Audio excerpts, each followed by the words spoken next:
Okay, bismillahirrahmanirrahim. Assalamualaikum warahmatullahi taala wabarakatuh.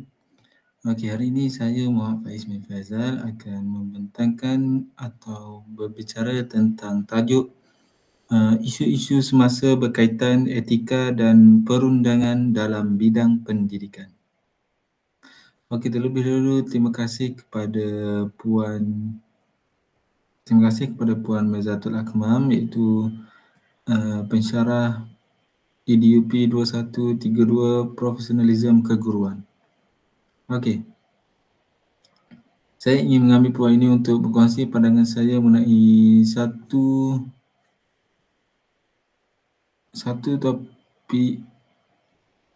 topik yang sangat penting dalam dunia pendidikan, iaitu isu-isu semasa berkaitan etika dan aspek perundangan. Okey, mula-mula kita pergi kepada pengenalan. Okey, sebagai seorang pendidik, kita bukan sahaja menyampaikan ilmu, tetapi kita juga memainkan peranan ataupun sebagai pembimbing dan contoh teladan kepada murid. Oleh itu, etika dalam profesion keguruan sangat penting untuk memastikan hubungan yang sihat antara guru, murid dan masyarakat. Pada masa yang sama, aspek perundangan pula bertindak sebagai panduan dan pelindung supaya sebarang salah laku dapat dicegah atau ditangani dengan adil dalam dunia pendidikan. Okey, seterusnya kita pergi kepada maksud etika dan perundangan dalam pendidikan.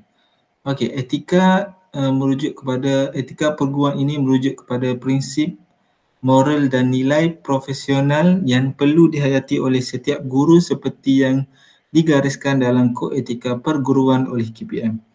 Seterusnya, perundangan pendidikan pula melibatkan undang-undang, akta dan peraturan yang mengawal selia tingkah laku guru dan institusi pendidikan seperti Akta Pendidikan 1996 dan peraturan-peraturan pegawai amr, iaitu Kelakuan dan Tata Tertib 1993.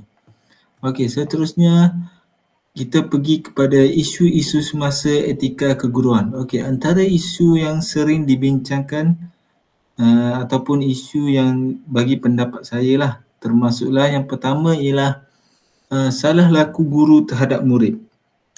Okey, salah laku guru terhadap murid ni contohnya terdapat kes di mana guru bertindak kasar seperti menampar ataupun memaki murid.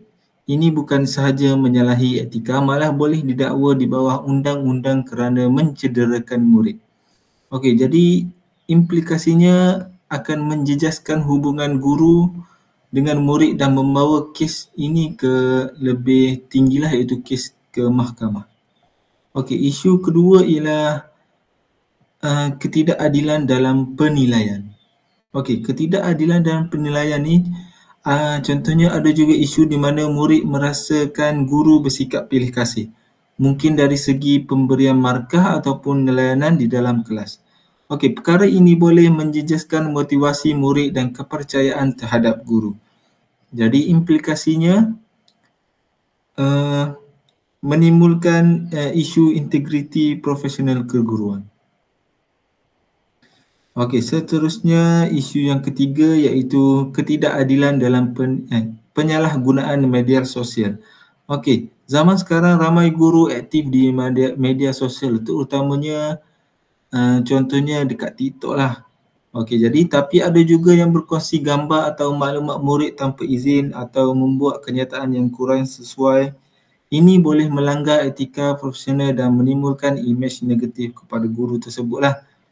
Jadi isu ini membolehkan mencetusnya isu privasi dan mencemarkan imej profesion.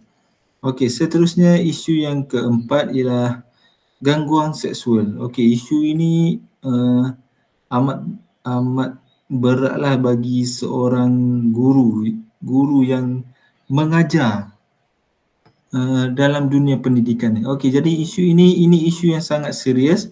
Ada kes melibatkan guru yang mengganggu murid secara fizikal ataupun melalui mesej, iaitu contohnya WhatsApp lah. Okey, perkara ini melibatkan undang-undang jenayah dan boleh menyebabkan guru dikenakan tindakan yang tegas. Okey, yang akhir sekali iaitu kecuaian dan ponteng tugas.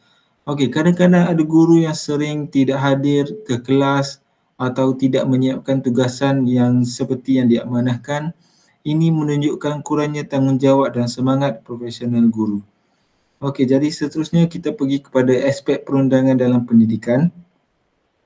Okey, terdapat beberapa undang-undang yang berkait rapat dengan pendidikan lah. Kita sebagai guru wajib tahu perkara ini. Okey, yang pertama ialah Akta Pendidikan 1996, Akta 550 iaitu merupakan kerangka asas sistem pendidikan negara. Seterusnya perundangan peraturan pegawai awam iaitu kelakuan dan tata tertib 1993. Semua guru sebagai penjawat awam tertakluk kepada peraturan ini. Akta yang seterusnya ialah Akta Kanak-Kanak 2001 melindungi hak kanak-kanak daripada penderaan atau pengabaian. Seterusnya ialah Kanun Keseksaan iaitu digunakan untuk kes-kes jenayah seperti gangguan seksual, mencederakan atau ugutan. Okey, seterusnya ialah cadangan penyelesaian. Okey, cadangan penyelesaian yang pertama ialah latihan profesional secara berkala supaya guru lebih peka terhadap etika dan tanggungjawab mereka. Kedua, penyediaan sistem pemantauan dan saluran aduan yang telus supaya murid dan ibu bapa berani melaporkan salah laku guru tersebut.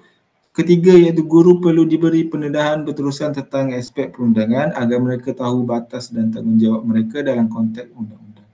Okey, seterusnya last kali ialah penutup. Okey, jadi kesimpulannya etika dan undang-undang dalam pendidikan adalah dua perkara yang tidak boleh dipisahkan. Sebagai guru, kita bukan sahaja menyampaikan ilmu tetapi juga mencorak sasiah dan masa depan anak-anak bangsa.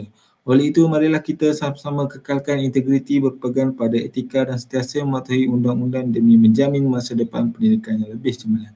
Sekian, terima kasih.